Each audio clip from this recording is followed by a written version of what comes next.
Señores, el sheriff por primera vez, desde que lo conozco, hace ya 40 años, por primera vez, cumple un compromiso en lo que respecta al tiempo de hablar. Te felicito. Estás volviéndote un hombre serio. Gracias, mi líder, gracias. Cojearé lo adelante. Hay algo que el sheriff acaba de mencionar y creo que es muy importante. Y es las precarias condiciones en las que los alzados cubanos en llanos y montañas enfrentaron al totalitarismo. Pocas armas, malas armas, pocas municiones, sin municiones, en condiciones geográficas dificilísimas, a veces imprácticos para conocer la zona. Cómo esos hombres, gracias al apoyo de los campesinos, a los famosos colaboradores de alzado, aquí hay unos cuantos, esos hombres pudieron sobrevivir. Este año, ahí hay un libro que se llama Escambray, escrito por Idolidia Darias, se llama Escambray, la historia que el totalitarismo trató de sepultar. Hay otro libro también que habla de Escambray, que se llama Los pueblos cautivos, escrito por Idolidia Darias y Amado Rodríguez. Son materiales que recogen testimonios de ese proceso guerrillero en diferentes lugares del país. Este año específicamente, 2013, nos trasladamos a 1963, cuando 23 prisioneros políticos de la causa del Escambray fueron trasladados para las villas. De los 23, 2 fueron fusilados y 19 fueron masacrados. En julio del año 63. Si no me equivoco, fue en el día de mañana. No, perdón, el 13 de julio. El 13 de julio, fue hace unos días atrás. O sea, esa masacre que uno le dice la de la Ceiba, la de la Sidra, que es identificada así de diferentes maneras, tiene todavía un sobreviviente que vive en Nueva Jersey, un compañero de todos nosotros, el glorioso Aldo Chaviano. Un hombre que realmente ha puesto el nombre de los cubanos en un muy buen lugar porque siempre ha cumplido con su deber. Y ahora... Pero debes de hablar un poquito de Romayor. Romayor, sí, también. Sí, Romayor que era guía. Romayor era de los condenados a muerte. Sí. Y cuando masacraron a la otra gente y amarraron 2 que lo llevaron a la loma que está ahí de atrás de la Ceiba, Correcto. él se fue para allí también y dijo que lo había que fusilar. Lo amarraron y que había que fusilarlo. Y quería que lo fusilaran y lloraba para que lo fusilaran. Romayor sobrevivió junto con Aldo Chaviano, pero lamentablemente ya Romayor falleció. Por eso fue que no lo mencioné, porque quise hacer mención del único que quedaba vivo, que lamentablemente es Aldo Chaviano. Romayor ya era un hombre mayor y lamentablemente pues partió ya.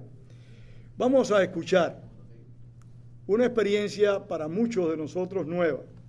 Y a mí me alegra mucho que aquí esté un amigo ecuatoriano, Emilio Palacios, que como ustedes saben, tuvo un fuerte enfrentamiento con Rafael Correa, que él, como un hombre que viene a vincularse más estrechamente a la situación política cubana, puede escuchar estos testimonios, pueda tener esta aproximación a la lucha que los cubanos iniciamos en 1959 y todavía, 54 años más tarde, todavía la seguimos echando. Porque como bien dice el sheriff, el compromiso se mantiene, no vamos a claudicar.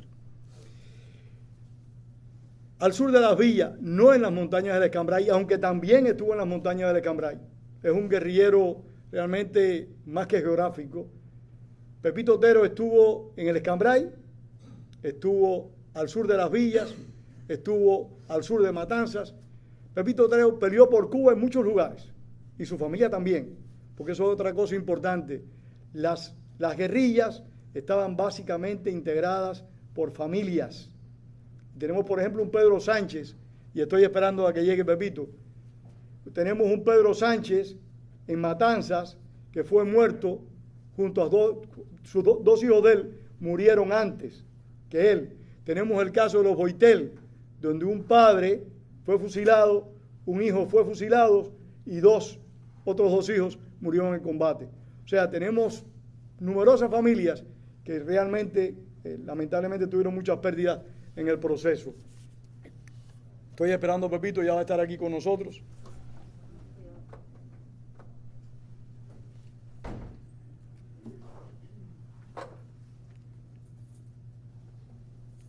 José Pepito Otero. Pepito.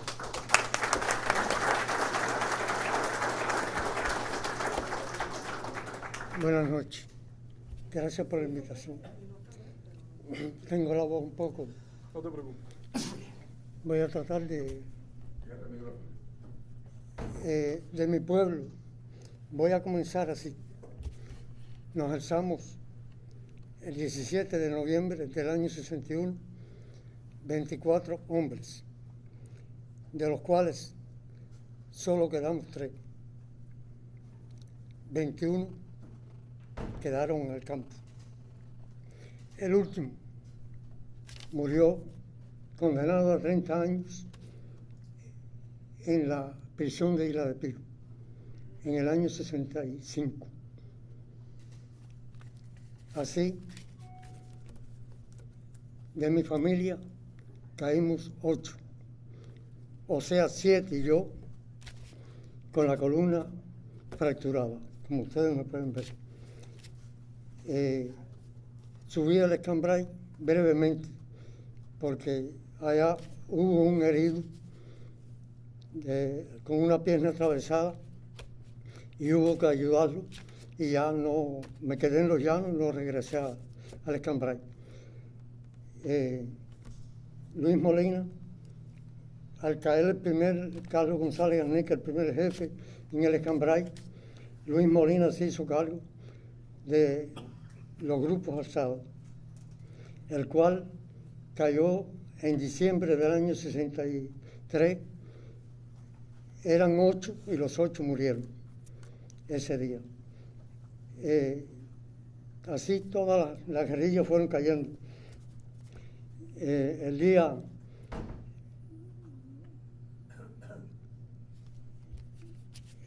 11 de julio del año 63, la guerrilla en la cual yo me encontraba, el jefe era Rigoberto Ojeda Prieto. Éramos 6 bajo el mando de él. Nos cercaron en un cerco hermético, cerrado por completo. Comenzamos a pelear y Rigoberto Ojeda cae de un rafagazo en la cabeza. Le sigue Rafael Romero Fero. Le dan un rafagazo en el rostro. Así fueron cayendo uno a uno. Eduardo, un joven muy valiente de la ciudad de Habana, le dan un rafagazo por el pecho y murió en el hospital. De esa manera fueron cayendo todos. Sigue el combate, y entonces cae herido, muy mal herido, Rafael Espín González, el cual posteriormente es fusilado. Cae también muy mal herido Emilio Ojeda Prieto, y posteriormente cae prisionero y lo fusilan. Así suceden todas, fueron cayendo todas las guerrillas. Yo me pongo torpe a la hora de hablar de todas esas cosas, porque realmente fue mucho lo que sucedió, y mi abuelo paterno cae preso, lo condenan a una alta prisión después de confiscarle todas sus propiedades.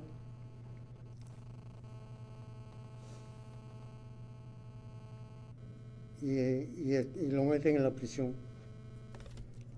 Mi padre lo cogen preso, lo llevan a la prisión, a una prisión donde lo sacaban a trabajar,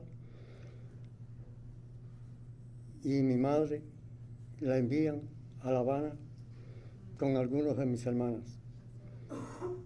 Y varias tías mías con sus hijos pequeños fueron a La Habana de nuevo también. Todo ese proceso que hubo con todos los campesinos. Así fueron cayendo todas las guerrillas. Cae la guerrilla de Estevita Morera, que eran 9 y los 9 murieron en combate. La de Minel de la Torre, varios de ellos murieron y los que cayeron detenidos fueron fusilados. Todo eso ocurre en el año 63. Muchas cosas que quisiera rememorar, pero se me van de la mente. Todo fue ocurriendo de esa manera y al final quedamos muy pocos. Cuando todo ocurrió de esa manera, fueron cayendo uno a uno las guerrillas y los hombres fusilados, unos fusilados y otros en combate. Y en resumen, quedamos muy pocos. Ya yo con la columna partida, fracturada, estuve un buen tiempo en la prisión. De ahí me sueltan y me envían y fui a parar a la casa de mis padres, donde estaban en un pueblo que le habían dado casas a mi padre en un lugar de Camagüey. Y muchas familias más de todas partes de Cuba, en esos lugares, como Sandino, Pinar del Río, igual. Yo quisiera poder contar más, pero